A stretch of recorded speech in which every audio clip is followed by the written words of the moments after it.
Okay guys, this is what was sent back to me.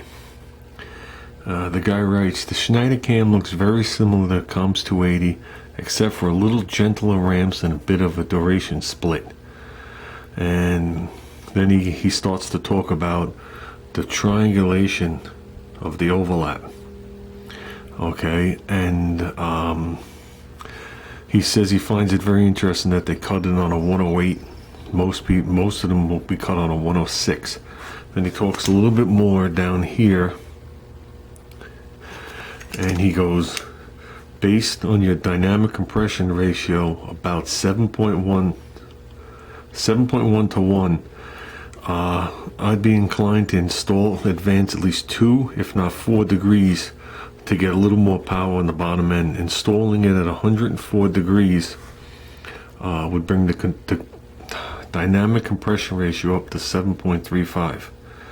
And then he says the intake duration is probably as big as you can expect to run with 9.5 to 1 compression, because that's what we're running on Junior's motor. And if you look at it quick, okay, the blue is the Comp Cams, the yellow is the Schneider Cam, and they almost mirror each other. Okay, right here, the degree that they're working on is identical. Okay, for the exhaust, except the lift is a little longer and the duration is a hair bit longer.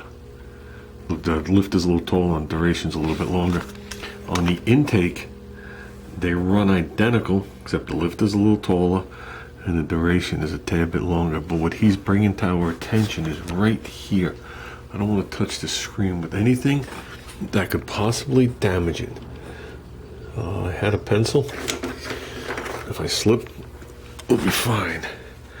Okay, he's talking about right here, guys. If you see the 0 right there, the intersection from the intake to the exhaust with the overlap is exactly 0. The Comp Cams one is hard to see because the blue line, you can only see the tip of it, is below the yellow line, and the intersection is a couple degrees sooner. According to this, it's 2 degrees sooner or advanced. Okay, and he would like to see me take this whole section and move it over 4 degrees. And you do that by advancing the cam. It takes the whole, it takes everything with it. Whoops. It takes everything with it. Okay, but by doing that, my dynamic compression ratio is going to go from 7.1 to 7.35. Now there's a difference between static and dynamic. So you're taking an engine that's going to be 9.5 to 1 static, and it's going to be 7.1 dynamic because of the overlap and the bleed off. Okay, that's why the bigger the cam you put in, usually the more compression you put in, because the more overlap you have and the more bleed off you have. Okay, now this guy's very wise. So with that said, I'm going to try and show you another graph. I only have 3 minutes left of video, but he broke these things down with all the things. Each cam is broken down into what the numbers you see here, the triangulated overlap, the dynamic compression. He breaks them all down, and he sent me a whole series of cams for the compression ratio and heads that I told him that were on this motor and the cubic inch. So it doesn't mean that they're ideal for a 401 or a 304. It's just what would be ideal for what I was looking for my engine. And he asked me for the card when I got it, which I sent it to him, and that's how he came up with these graphs, whatever computer program he uses.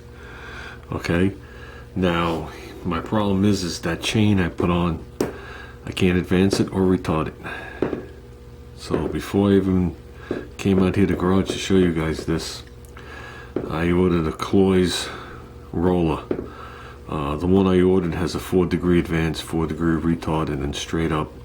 They do have ones that have like 9 keyways, and you could do them like every 2 degrees or whatever it is, but we're not spending ridiculous amounts of money on a diamond chain. So, but I would like to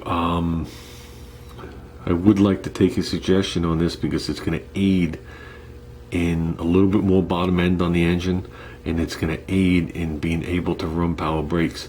He's saying right now with this cam we're borderline, and he wants to actually see how it turns out.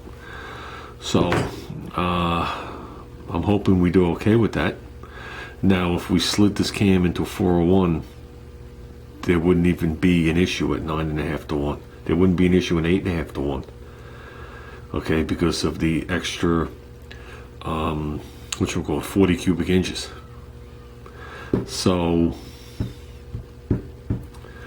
this is where we stand with this. I just figured I'd show you guys this. So I ordered it. I don't think it's going to be hit till Monday. We ordered push rods, 2 different places.